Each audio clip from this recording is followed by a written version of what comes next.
വൻ സംഘർഷങ്ങൾക്ക് കാരണമായേക്കാവുന്ന കേസിൽ ദിവസങ്ങൾക്കുള്ളിൽ പ്രതികളെ കണ്ടെത്തിയതിന്റെ ആശ്വാസത്തിലാണ് കേരള പോലീസ്. കുറ്റാന്വേഷണത്തിൽ മികവ് പുലർത്തിയവരെ ഉൾപ്പെടുത്തി രൂപീകരിച്ച അന്വേഷണ സംഘമാണ് റിയാസ് മൌലവിയുടെ ഘാതകരെ വെറും 3 ദിവസത്തിനുള്ളിൽ പിടികൂടിയത്.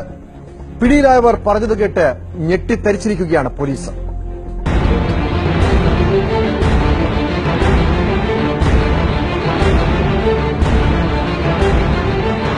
മതവിദ്വേഷമാണ് 3 അംഗ സംഘത്തെ ഇത്രയും ക്രൂരമായ കൊല നടത്താൻ പ്രേരിപ്പിച്ചത്.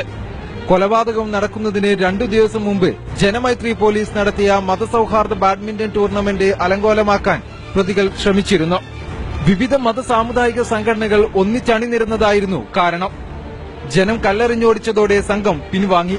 ഇതിന് പ്രതികാരം ചെയ്യാനാണ് ഞായറാഴ്ച പ്രതികൾ ഒത്തുകൂടിയത്. രാത്രി 10 മണിയോടെ മൂവരും ഇരയെ തേടി ഊരിപ്പിടിച്ച കത്തിയുമായി ഇറങ്ങി. പള്ളിയുടെ അടുത്തെത്തിയതോടെ അവിടെ വെച്ച് തന്നെ കൊല നടത്താൻ തീരുമാനിക്കുകയായിരുന്നു. ഗ്രില്ല് നീക്കുന്ന ശബ്ദം കേട്ട് പുറത്തിറങ്ങിയ റിയാസ് മൌലവിയെ കഴുത്തറുത്ത് കൊന്നു തള്ളി.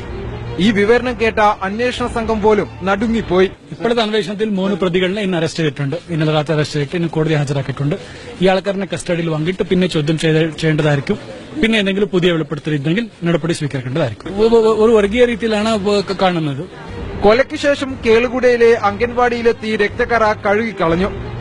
അന്ന് അഖിലേഷിന്റെ വീട്ടിലുറങ്ങി. തൊട്ടടുത്ത ദിവസം മുതൽ അജേഷും നിതിനും മുങ്ങിയത് ശ്രദ്ധയിൽപ്പെട്ട നാട്ടുകാരാണ് വിവരം പോലീസിനെ അറിയിച്ചത്. പ്രതികളെല്ലാവരും BJP പ്രവർത്തകരാണ്.